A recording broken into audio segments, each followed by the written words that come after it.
sembah.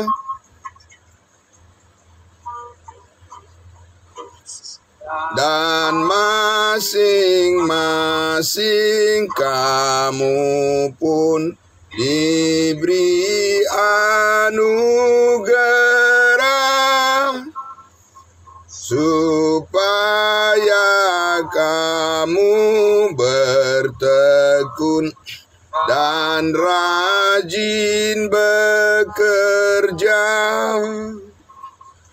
Hendaklah hatimu rendah, tahu Tuhan memesan jemaat turut firman-Nya dalam pengasihan.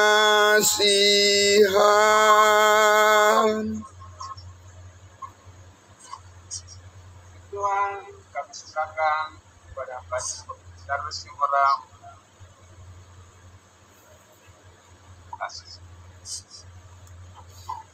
Baik, puji Tuhan. Selamat pagi saudara-saudaraku semuanya. Selamat pagi. Iya, terima kasih Bapak. Terima kasih Bapak Ibu semuanya. Selamat pagi. Salam. Tuhan, salam sehat untuk kita semuanya. Baik, saudara-saudaraku, mari kita tundukkan hati kita, mari kita berdoa untuk menyambut pemberitaan firman Tuhan. Kita berdoa. Allah Bapa di dalam surga, terima kasih Tuhan Yesus. Seperti pujian yang sudah kami nyanyikan meninggikan nama-Mu ya Tuhan Yesus, serikat persekutuan kami tetap teguh di dalam-Mu. Dan kami percaya apa yang kami alami di dalam setiap kehidupan kami semuanya karena campur tangan Tuhan. Dan pagi hari ini kami bersuka cita di dalam Tuhan. Dan kami diberikan semangat yang baru untuk bersama-sama bersekutu. Bersama-sama memuji-muji nama-Mu ya Bapa. Meninggikan Engkau Yesus Kristus Tuhan dan Juru Selamat kami yang terus memanggil hidup kami kepada seluruh rencana-Mu, dan kami terus memahami banyak hal yang kami mengerti dari didikan Tuhan, ajaran Tuhan yang membawa kami untuk lebih mengerti lagi bagaimana hubungan kami, pola-pola hubungan kami dengan Yesus Kristus sebagai kepala, dan kami adalah anggota-anggota tubuh-Mu. Kami diajar terus ya Tuhan Yesus supaya tetap taat kepada kasih setia-Mu. Terima kasih Bapa di dalam surga. Terima kasih Yesus Kristus. Diberkati semua saudara-saudara seiman kami yang sudah bergabung pada pagi hari ini dalam ibadah saat teduh kami. Dalam nama Tuhan Yesus kami menyambut firman-Mu. Haleluya. Amin. Amin. Puji Tuhan. Jadi saudara-saudaraku yang dikasihi Tuhan Yesus, ya kemarin kita sudah mendengarkan kembali lanjutan dari kebenaran firman Tuhan yang terus kita belajar memahami lebih jauh lagi, lebih dalam lagi, yaitu bahwa Tuhan sudah menetapkan jalan kehidupan kita untuk memandang terus ke depan ya di dalam kasih karunia-Nya, dan kita diberikan kekuatan untuk mempergunakan kemerdekaan kita. Amin. Kemerdekaan kita di dalam Kristus itu adalah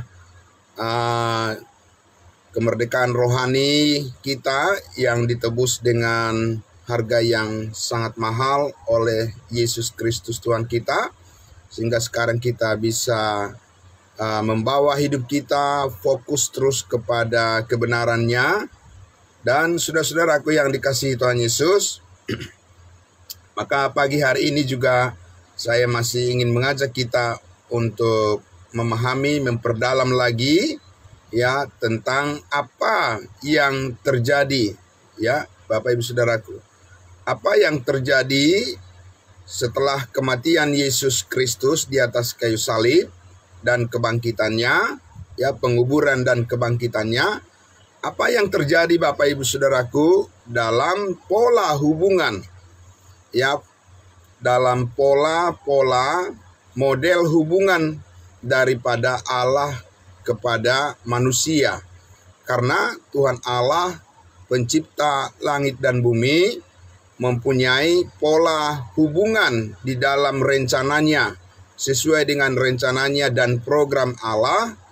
Ya, Allah itu mempunyai suatu model hubungan dengan manusia, dan itu bisa kita pahami ketika kita mempelajari bagaimana mulai dari masa kesucian, ya, mulai dari masa kesucian ketika Adam masih berada di Taman Eden, ya, Adam dan Hawa. Tuhan mempunyai perintah-perintah khusus kepada mereka, ya. Tuhan mempunyai larangan-larangan yang khusus kepada mereka ketika Adam masih di dalam keadaan di mana Adam dan Hawa, manusia pertama itu, hidup dalam keadaan suci. Ya, tidak sama perintah Tuhan dengan kepada Adam dan Hawa ketika mereka masih hidup dalam kesucian tanpa dosa, berbeda dengan perintah Tuhan kepada Adam dan Hawa, kepada manusia sesudah manusia itu jatuh ke dalam dosa. Ya, Bapak Ibu Saudaraku. Jadi kalau kita lihat ketika Tuhan membangun pola hubungannya dengan Adam di dalam Taman Eden pada masa kesucian itu, Tuhan memerintahkan kepada Adam dan Hawa supaya mereka memakan makanan yang berbiji saja. Ya, mereka tidak diperbolehkan memakan makanan yang berhubungan dengan daging, begitu ya, daging hewan. Jadi mereka tidak diperkenankan untuk menyembelih hewan. Tetapi Bapak Ibu Saudaraku yang dikasihi Tuhan Yesus, sesudah Adam dan Hawa jatuh ke dalam dosa, kita lihat pola hubungan Allah dengan manusia itu menjadi berubah sesuai dengan perintah-perintah yang disampaikan Allah, perintah yang berbeda-beda, yang berbeda kepada Adam dan Hawa beserta keturunannya. Mereka harus mempersembahkan korban-korban bakaran, korban hewan.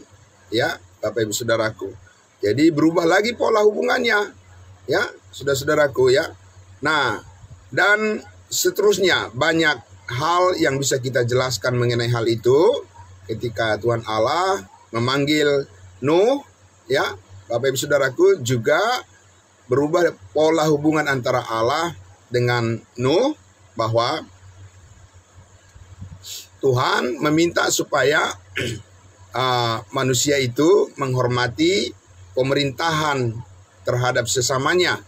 Ya, juga ketika Tuhan memanggil Abraham, lain lagi, ya, pola hubungan Allah dengan manusia melalui perjanjiannya dengan Abraham itu berubah lagi, Bapak Ibu Saudaraku. Ya, Tuhan mulai mengarahkan, ya, pola hubungannya dengan sebuah bangsa, ya, yang tadinya tidak ada perbedaan bangsa, hanya satu bangsa saja, ras manusia di seluruh dunia. Tetapi ketika Tuhan memanggil Abraham menerima perjanjian Tuhan, maka Allah sudah mengarahkan, ya, pola hubungannya. Allah mengarahkan pola hubungannya melalui sebuah bangsa.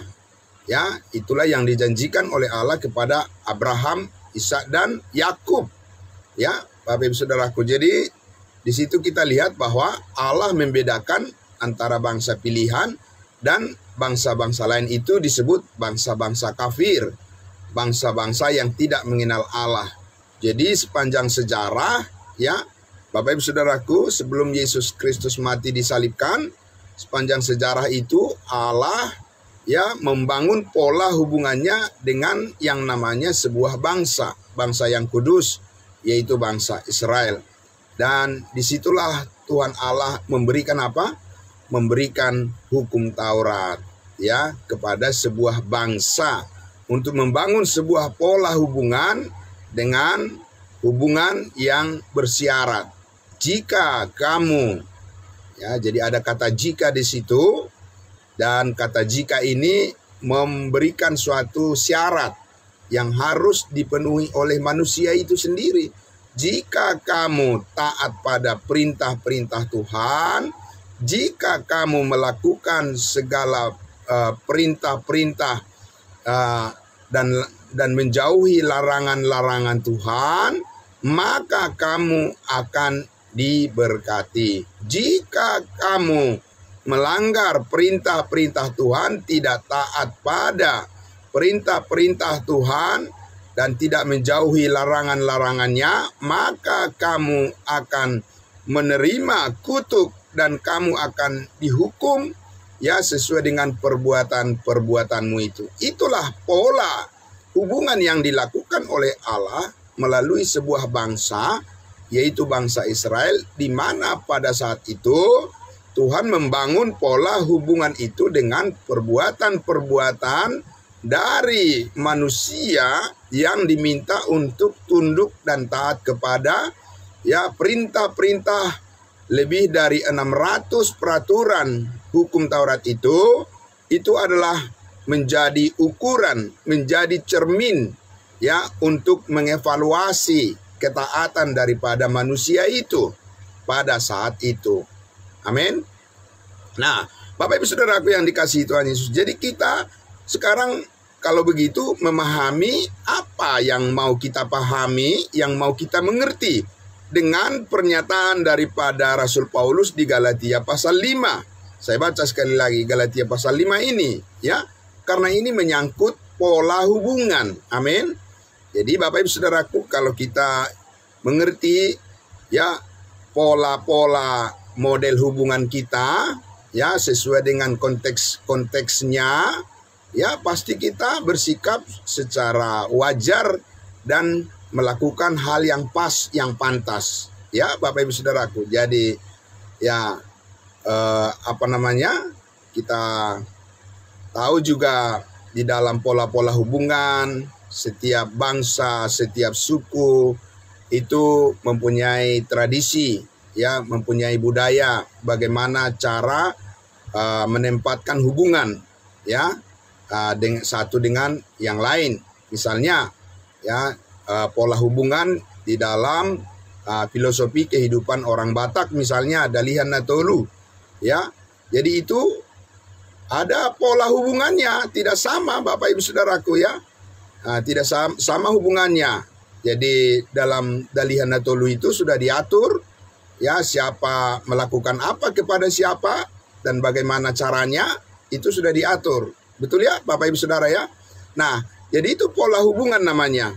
Nah, dalam hal ini juga, dalam hal kita, ya, mengikut Tuhan, dalam hal kita mengenal, ya, Allah yang menciptakan langit dan bumi, Allah yang maha pengasih dan maha pemurah, ya, Allah yang maha kuasa, kita juga harus tahu, mengerti dengan baik bagaimana yang diinginkan oleh Allah, ya, pola hubungan yang diinginkan oleh Allah saat ini supaya layak baginya itu sudah ditentukan oleh Allah sendiri. Jadi bukannya manusia itu yang menciptakan sendiri, oh ya, cara saya berhubungan dengan Tuhan pencipta langit dan bumi adalah dengan mendirikan patung-patung, lalu nanti saya akan membawa sesajen, membawa persembahan ke sana, lalu saya meminta berkat dan sebagainya. Ya Bapak Ibu Saudaraku, ya, Allah sudah membuat suatu hubungan yang baru, pengenalan yang baru dengan dirinya, ya, melalui anaknya yang tunggal, Yesus Kristus. Nah, itulah sebabnya makanya Yesus berkata, akulah jalan, kebenaran, dan hidup. Tidak ada yang sampai kepada Bapa di surga kalau tidak melalui aku. Jadi Tuhan, ya, Allah sudah menetapkan sebuah pola hubungan, model hubungan supaya lurus, begitu ya. supaya sampai, supaya diterima, supaya layak, ya, supaya terbangun, Bapak Ibu Saudaraku, ya, supaya berakar, supaya tumbuh, dan supaya berbuah, ya, berbuah yang manis, yang indah. Hubungan itu harus dipelihara berdasarkan apa yang ditetapkan oleh Tuhan, ya, untuk kita masuk di dalamnya. Amin. Nah, bagaimana Bapak Ibu Saudaraku pola hubungan kita, ya, di dalam kemerdekaan kita saat ini dalam Kristus Yesus yang Allah mau itu, bagaimana kita menyikapinya. Amin. Nah, saya baca sekali lagi Galatia pasal 5 ayat 1 sampai ayatnya yang keempat, Bapak Ibu Saudaraku. Nanti setelah dari sini, dari Galatia pasal 5 ini, saya akan mengajak kita nanti ke kitab Roma, ya. Roma pasal 7. Saya baca terlebih dahulu. Ya, Galatia pasal 5. Supaya kita sungguh-sungguh merdeka, Kristus telah memerdekakan kita. Karena itu, berdirilah teguh. Amin. Dan jangan mau lagi dikenakan kuk perhambaan. Jadi saudaraku yang dikasihi Tuhan Yesus, diminta supaya di dalam pola hubungan yang baru ini dengan Allah, ya, dengan Tuhan Yesus, diminta kita untuk supaya kita berdiri teguh. Amin. Jangan bimbang, jangan goyah, ya, jangan setengah-setengah, tetapi kita harus secara full, ya, di dalam hubungan ini kita menerima dan berdiri teguh, kita menyikapi dengan iman bahwa sekarang ini kita sudah hidup di dalam alam kemerdekaan. Nah, alam kemerdekaan kita di dalam Kristus ini, Bapak Ibu Saudaraku, adalah alam kemerdekaan yang sejati, ya, yang tidak diusahakan oleh manusia. Kalau kemerdekaan secara politik, ya, di dunia ini itu pasti Bapak Ibu Saudaraku karena perjuangan manusia, karena ada para pahlawan yang berjuang mati untuk itu, ya, Bapak Ibu Saudaraku. Tetapi itu alam kemerdekaan yang bisa saja masih tetap terjajah, ya, terjajah oleh dosa, terjajah oleh kejahatan, terjajah oleh pikiran-pikiran yang duniawi, ya, terjajah oleh keinginan-keinginan, ya, pribadi, dan terjajah oleh hal-hal yang, ya, mementingkan kepentingan pribadi dan kelompok. Nah, tapi kalau ini kemerdekaan kita di dalam Kristus Yesus, Bapak Ibu Saudaraku, adalah kemerdekaan sejati, ya, kemerdekaan dari segala dosa dan kemerdekaan dari kuasa kegelapan, kemerdekaan kita dari kuasa maut, dan kemerdekaan kita dari kuasa daging, dan pembebasan kita dari ketakutan, pembebasan kita dari kekhawatiran, dan digantikan dengan kemerdekaan kita untuk mengalami damai sejahtera Tuhan dan sukacita. Amin. Nah, itu Bapak Ibu Saudaraku. Nah, sehingga kita harus merawat. Amin. Kita harus merawat kemerdekaan kita di dalam Kristus ini, ya, kemerdekaan dari dosa ini, dengan mengambil sikap berdiri teguh. Nah, berdiri teguh ini bagaimana caranya berdiri teguh, Bapak Ibu Saudaraku? Nah, ini bukan hanya memahami posisi kita di dalam Kristus bahwa kita adalah anak-anaknya, miliknya untuk selama-lamanya, bahwa kita ini adalah orang-orang percayanya, orang-orang kudusnya Tuhan. Bukan hanya memahami posisi itu kita berdiri teguh, tetapi kita juga memahami dengan baik bagaimana kita meresponi setiap firman Tuhan, ya, yang membangun hidup dan hubungan kita semakin akrab dengan Tuhan. Amin. Bapak Ibu Saudaraku, bergaul dengan Tuhan, bergaul akrab dengan Tuhan. Jadi ada pola hubungannya, bukan secara acak, ya, Bapak Ibu Saudaraku. Bukan yang penting saya berdoa, yang penting saya berbuat baik, yang penting saya mendengarkan firman Tuhan, yang penting saya rajin, ya, membaca Alkitab, Ya, Bapak Ibu Saudaraku yang dikasihi Tuhan Yesus, ini kita mempunyai suatu model ya cara bagaimana melibatkan diri. Amin. Ya, bagaimana kita melibatkan diri di dalam peranan kita, dalam kemerdekaan kita, dalam Kristus Yesus ini, itu mempunyai suatu model, mempunyai pola, mempunyai kerangka berpikir Bapak Ibu Saudara. Jadi tidak bisa, wah yang penting kita melakukan perintah-perintah Tuhan. Ya, yang penting kita berbuat baik. Tidak begitu Bapak Ibu Saudaraku yang dikasihi Tuhan Yesus, ya.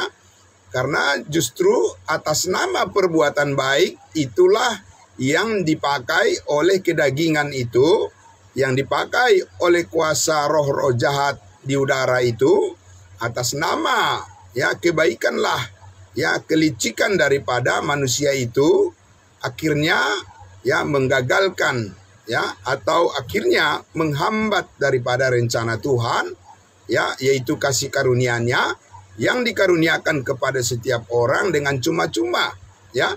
Bapak Ibu Saudara yang dikasihi Tuhan Yesus, kita lihat lagi di ayat 2. Sesungguhnya ya aku Paulus berkata kepadamu, ya, jikalau kamu menyunatkan dirimu, Kristus sama sekali tidak akan berguna bagimu.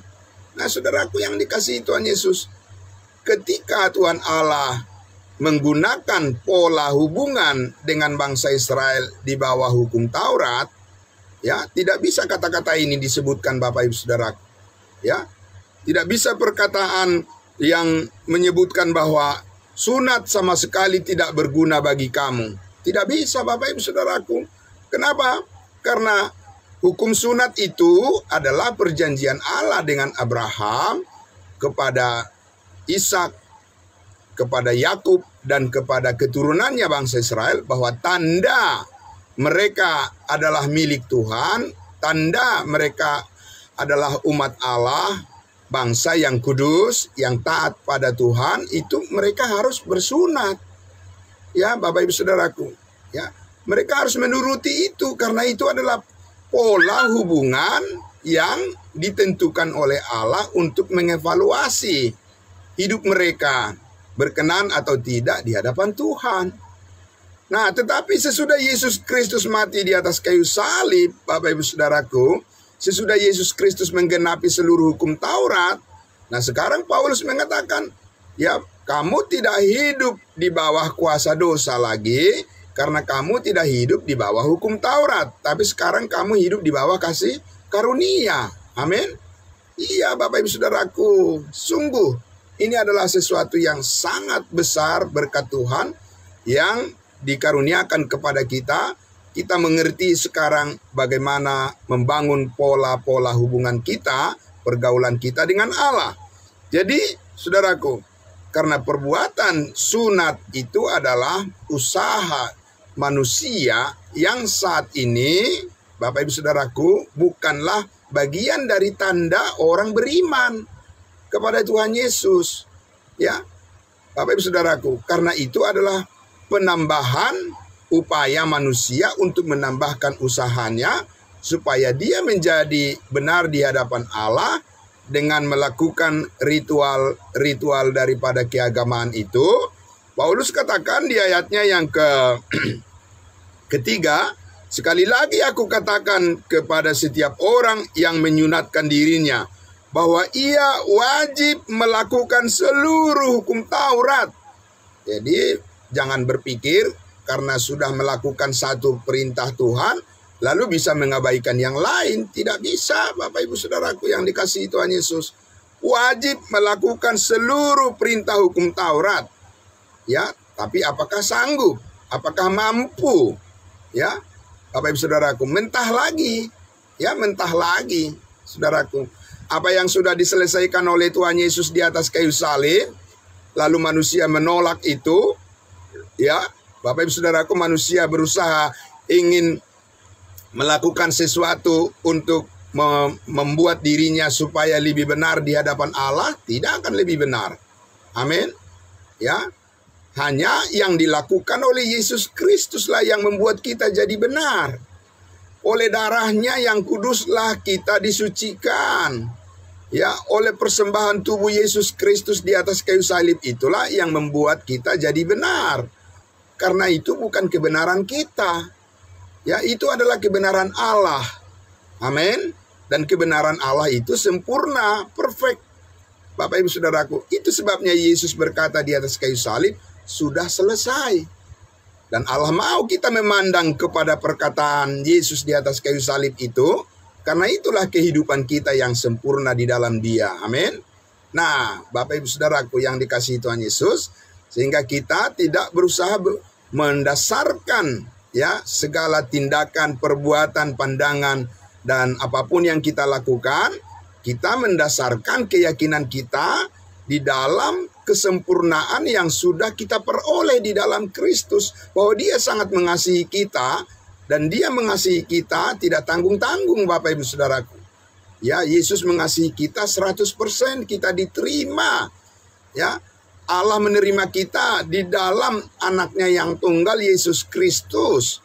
Ya, Bapak Ibu Saudaraku, kita diterima di dalam kasih karunia-Nya yang sempurna. Ya, Bapak Ibu Saudara, bukankah itu suatu ya dasar pola hubungan yang sangat baik, yang sangat aman, ya, aman di tangan Yesus.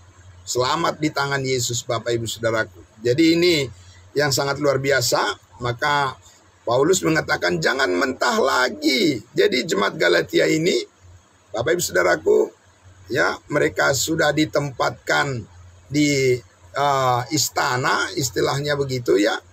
Mereka sudah ditempatkan, diambil dari dari tempat di pinggiran yang kehidupannya tidak layak, ditempatkan di istana menjadi orang yang menikmati seluruh fasilitas, segala kemewahan. Tetapi orang Galatia ini memilih ingin kembali, ya, ingin membangun rumahnya di pinggir kali, ya, katakan begitu Bapak Ibu Saudaraku, dengan bedeng-bedeng seperti itu, dengan segala ketidaklayakan, mereka ingin kembali lagi ke situ. Jadi itu makanya Paulus mengatakan, ya, bahwa itu adalah suatu tindakan yang keliru, ya, yang merugikan kehidupan mereka selanjutnya, ya.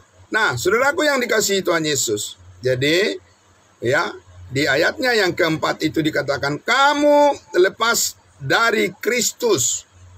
Nah, ini Bapak Ibu Saudaraku, ya, jadi tidak main-main, ya. Kalau kita bimbang, kalau kita ragu-ragu, dan kita tidak konsisten, dan kita tidak konsekuen dengan kehidupan yang baru ini di dalam Kristus Yesus, ya, Paulus katakan kamu lepas dari Kristus jikalau kamu mengharapkan kebenaran oleh hukum Taurat, kamu hidup di luar kasih karunia.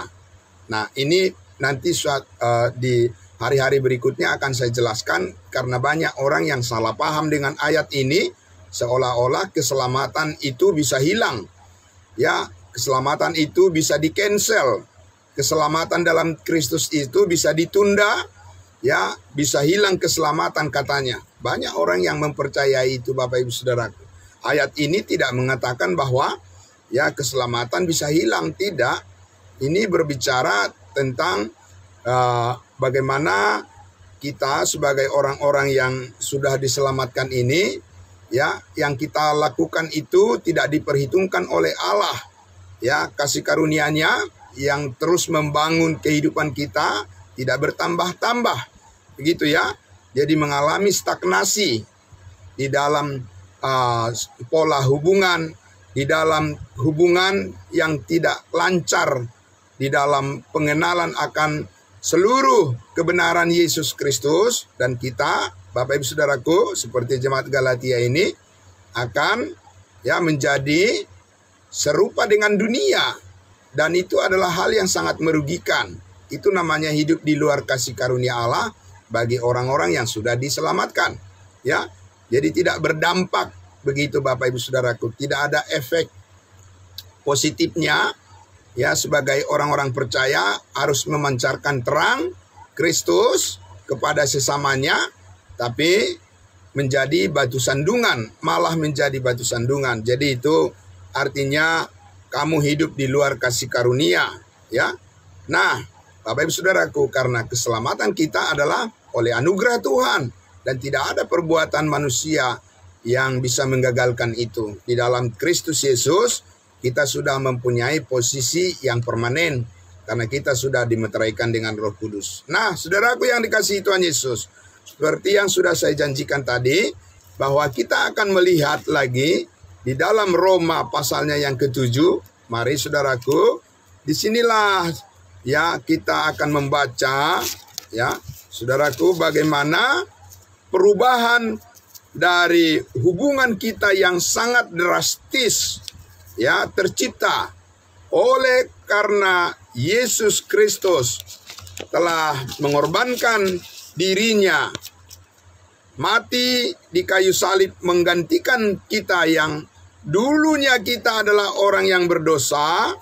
Maka sekarang kita mempunyai suatu model hubungan yang sangat ideal dengan Allah. Oh, Bapak Ibu Saudaraku, ini ya adalah satu kabar baik yang sangat luar biasa. Kita mempunyai hubungan yang sangat ideal, Bapak Ibu Saudaraku, dengan Allah saat ini di dalam ya anaknya Yesus Kristus Tuhan kita. Nah, kita baca dari ya Roma pasal 7. Saya membaca mulai dari ayat 1. Dikatakan demikian, apakah kamu tidak tahu, saudara-saudara, sebab aku berbicara kepada mereka yang mengetahui hukum, bahwa hukum berkuasa atas seseorang selama orang itu hidup. Ya, kita dapat memahami itu di dalam penerapan hukum positif ya di kehidupan berbangsa dan bernegara dan bermasyarakat. Kalau orangnya sudah mati, maka dia tidak bisa dituntut untuk bertanggung jawab dengan perbuatannya. Ya, Bapak Ibu Saudaraku, orang yang hiduplah yang harus bertanggung jawab dengan apa yang diperbuatnya. Kemudian di ayat 2, sebab seorang istri terikat oleh hukum kepada suaminya selama suaminya itu hidup. Ya, akan tetapi apabila suaminya itu mati, bebaslah ia dari hukum yang mengikatnya kepada suaminya itu. Ya. Nah, itu jadi jelas sekali Bapak Ibu Saudaraku itu ya. Jadi sampai maut yang memisahkan. Nah, ayat 3. Jadi selama suaminya hidup, ia dianggap bersinah kalau ia menjadi istri laki-laki lain. Tetapi jika suaminya telah mati, ia bebas dari hukum, sehingga ia bukanlah bersinah kalau ia menjadi istri laki-laki lain. Nah, jadi ini diambil satu gambaran ilustrasi untuk menjelaskan pola daripada hubungan. Ya, jadi orang yang hidup yang berhubungan, amin, Bapak Ibu Saudaraku. Ya, jadi karena itu juga jangan berpikir lagi bahwa orang yang mati, yang sudah meninggal, masih ada hubungannya dengan kita, ya, masih datang menjumpai kita, apalagi Bapak Ibu Saudaraku, dan macam-macam, ya. Yang jelas tidak ada hubungan lagi antara yang hidup dengan yang mati. Artinya apa Bapak Ibu Saudaraku? Ya, apakah saya di mana ayah saya sudah meninggal, ya, apakah saya tidak punya hubungan lagi dengan ayah saya Bapak Ibu Saudaraku? Ya tentu saja. Saudara, saya tetap anaknya dan dia adalah tetap bapak saya. Ya kan? Walaupun dia sudah meninggal, tapi artinya di sini tidak bisa lagi berkumpul bersama, tidak bisa lagi makan bersama, ya, tidak bisa lagi berbicara bersama. Ya, Bapak Ibu Saudaraku, tidak bisa lagi pergi bersama-sama, tidak bisa lagi berdiri bersama-sama dan seterusnya. Itu maksudnya di sini. Tidak ada lagi hubungannya. Nah, jadi artinya sudah terpisah dari segala aktivitas kehidupan ini. Ya, saudara-saudaraku, dengan orang yang sudah meninggal. Nah, lalu saudaraku, di ayatnya yang keempat, itulah yang sangat penting kita dengarkan baik-baik. Dikatakan di situ, sebab itu saudara-saudaraku, kamu juga telah mati bagi hukum Taurat oleh tubuh Kristus, supaya kamu menjadi milik orang lain, yaitu milik Dia yang telah dibangkitkan dari antara orang mati, agar kita berbuah bagi Allah. Amin. Jadi Bapak Ibu Saudaraku yang dikasihi Tuhan Yesus, maksud daripada Tuhan adalah maksud yang lebih baik untuk masa depan kita. Amin. Iya Bapak Ibu Saudaraku, Tuhan bukan ingin membuat kita supaya lebih susah di dalam membangun hubungan kita dengan Tuhan Yesus. Maka Dia katakan bahwa sekarang kita sudah dibebaskan dari hukum Taurat, bahwa bukan dengan pola-pola hukum Taurat lagi cara kita membangun hubungan dengan Allah, bukan supaya kita bertambah susah, bukan Bapak Ibu Saudaraku, supaya kita bisa leluasa menikmati kemerdekaan hidup kita di dalam Kristus, mengekspresikan sukacita dan damai sejahtera kita dan pelayanan kita kepada orang lain, bagaimana kita mengasihi sesama. Maka sekarang kita harus memahami pola hubungan kita yang lebih baik, yang dibentuk oleh Allah sendiri melalui tubuh Kristus yang dikorbankan di atas kayu salib, supaya kita bisa berbuah manis, berbuah indah dan benar di hadapan Allah, dan membangun pergaulan hubungan yang akrab dengan Tuhan, karena Tuhan akan menerima segala sesuatu yang kita persembahkan kepadanya, segala sesuatu yang kita perbuat kepadanya, dengan sungguh-sungguh seperti untuk Tuhan dan bukan lagi untuk manusia. Karena Tuhan Yesuslah yang mati berkorban untuk menyelamatkan hidup kita. Amin. Jadi sekarang Bapak Ibu Saudaraku dikatakan di situ, di ayatnya yang ke-5, sebab waktu kita masih hidup di dalam daging, hawa nafsu dosa yang dirangsang oleh hukum Taurat bekerja dalam anggota-anggota tubuh kita agar kita berbuah bagi maut. Nah, itu yang dikatakan oleh Rasul Paulus kepada Timotius dalam 1 Timotius 1 itu, ayat 7 sampai ayat 11 itu Bapak Ibu Saudaraku, bahwa hukum Taurat itu bukan lagi pembimbing bagi orang yang benar di dalam Kristus.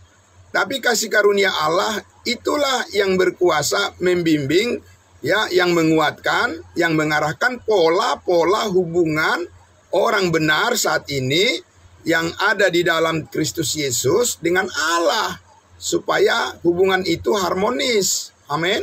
Bapak Ibu Saudaraku, supaya hubungan itu dipenuhi dengan damai sejahtera.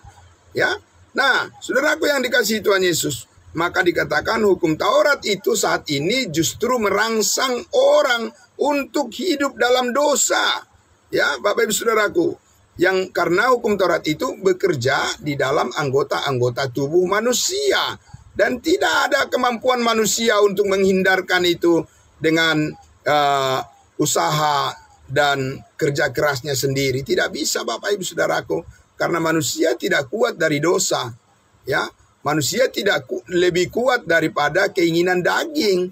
Bapak Ibu Saudaraku, karena ada roh-roh di udara yang lebih kuat, yang lebih mampu, yang lebih licik, Bapak Ibu Saudaraku, menipu manusia itu dengan usaha yang diperbuatnya itu, Bapak Ibu Saudaraku, seolah-olah itu benar di hadapan manusia, tetapi di hadapan Allah itu adalah yang disebut dengan segala kesalehan manusia seperti kain kotor. Bapak Ibu Saudaraku yang dikasihi Tuhan Yesus. Nah, karena itu sekarang kita memandang kesalehan, hidup yang kita terima adalah kesalehan, kesucian, kekudusan yang diperlihatkan oleh Yesus Kristus melalui pengorbanannya di atas kayu salib, melalui tubuhnya yang dikorbankan. Itu tadi yang dikatakan di ayatnya yang keempat. Nah, jadi sekarang Bapak Ibu Saudaraku, di ayat 6-nya dikatakan, tetapi sekarang. Nah, ini yang sangat luar biasa. Tetapi sekarang. Jadi ini adalah hal yang kontras dengan apa yang sebelumnya disampaikan. Kita memandang hidup kita yang sekarang. Tetapi sekarang kita telah dibebaskan dari hukum Taurat, sebab kita telah mati bagi Dia yang mengurung kita, hukum Taurat yang mengurung kita, sehingga kita sekarang melayani dalam keadaan baru menurut roh dan bukan dalam keadaan lama menurut huruf hukum Taurat. Saya kira itu sudah sangat jelas sekali Bapak Ibu Saudaraku. Amin. Sudah sangat jelas sekali itu, bahwa pola-pola model daripada hubungan kita dengan Allah saat ini adalah pola pembebasan yang dilakukan oleh Roh Kudus, Bapak Ibu Saudaraku, dengan membebaskan kita dari keterikatan kita kepada hukum Taurat, keterikatan kita kepada kuasa daging, keterikatan kita kepada pikiran-pikiran yang lama, keterikatan kita kepada pikiran yang sia-sia, imajinasi, ya, hayalan yang keliru. Ya, Bapak Ibu Saudaraku, kita dibebaskan, disucikan, dikuduskan oleh Roh Kudus, supaya kita dimampukan dan dikuatkan membangun hubungan kita, ya, dengan Tuhan Allah saat ini dibangun di dalam pengertian kita akan konsep yang besar, pikiran yang besar, pikiran Kristus di dalam kasih karunia-Nya, dan bukan lagi pikiran yang dituntun oleh hukum Taurat, di mana kita dituntut, ya, hukum Taurat itu dituntut dengan suatu penyertaan hukuman di dalamnya. Tapi sekarang kita dituntut oleh Allah untuk mempercayai kasih karunia-Nya yang selalu membebaskan kita dari keterikatan akan ketakutan, keterikatan akan kekhawatiran, keterikatan akan dosa. Kita dibebaskan untuk berpikir benar di hadapan Allah dan berpikir benar terhadap sesama kita dalam membangun pola-pola relasi hubungan kita dengan Allah dan sesama kita. Itu dievaluasi dan dikualifikasi berdasarkan kehidupan yang kudus di dalam Kristus, di mana kita telah dikuduskan oleh darah-Nya, dan kita sekarang, Bapak Ibu Saudaraku, mempersembahkan tubuh kita ini sebagai persembahan yang kudus dan yang berkenan kepada Allah. Amin. Nah, saudaraku yang dikasihi Tuhan Yesus, mari kita, ya, membangun terus pola hubungan kita yang baru ini dengan Allah, memberikan diri kita dipimpin oleh Roh Kudus, ya, yang mana itu adalah bagian yang akan kita pelajari selanjutnya di hari-hari berikutnya. Yang pasti di sini sudah dijelaskan bahwa kita memperoleh hal yang jauh lebih baik, ya, yang dikaruniakan oleh Allah saat ini dalam pengenalan kita akan Yesus Kristus Tuhan kita. Kita mempunyai suatu pola, ya, kekayaan, ya, di dalam membangun hubungan kita dengan Allah dan juga dengan sesama kita, yaitu pola hubungan yang dinyatakan berdasarkan kasih-Nya yang sempurna. Bagaimana kita mengasihi, ya, sesama kita seperti Tuhan Yesus begitu mengasihi kita. Amin. Bapak Ibu Saudaraku yang dikasihi Tuhan Yesus, terpujilah Tuhan kita Yesus Kristus yang mulia, dan kita bersyukur untuk hari yang Tuhan berikan bagi kita. Pada saat ini kita bersiap untuk melaksanakan segala tugas dan pekerjaan kita, ya. Kita dipenuhi dengan sukacita yang daripada Kristus. Mari kita berdoa. Bapa di dalam surga, terima kasih karena Engkau memperbaiki pola hubungan kami yang lama dengan pola hubungan yang baru, model hubungan yang baru yang digerakkan oleh iman kepada kebenaran-Mu semata-mata. Kebenaran-Mu yang sempurna, itulah yang menjadikan hubungan kami dengan Allah hidup di dalam damai sejahtera-Mu, di dalam kasih karunia-Mu. Kami mempunyai harapan yang besar di dalam Kristus Yesus Tuhan kami, bahwa Engkau sangat mengasihi hidup kami dan akan memakai hidup kami semaksimal mungkin, seoptimal mungkin. Kami percaya untuk memuliakan-Mu, ya Bapa di surga. Seberapa lama lagi Engkau memberikan kami waktu hidup di dunia ini, tidak akan pernah sia-sia. Waktu yang Tuhan berikan bagi kami sangat berharga, dan kesehatan yang Tuhan berikan bagi kami sangat berharga, dan terutama firman Tuhan yang sangat berharga melebihi dari segalanya. itu adalah bagian kami bersama. Terima kasih Bapa di dalam surga, diberkati semua saudara-saudara kami. Di pagi hari ini kami mau menyerahkan pekerjaan kami sepenuhnya kepadamu ya Bapa. Diberkatilah semua orang yang terhubung dengan kami semuanya. Dan terima kasih untuk keluarga kami masing-masing di dalam pemeliharaan dan berkat Tuhan yang sempurna. Di dalam nama Tuhan Yesus kami berdoa dan bersyukur.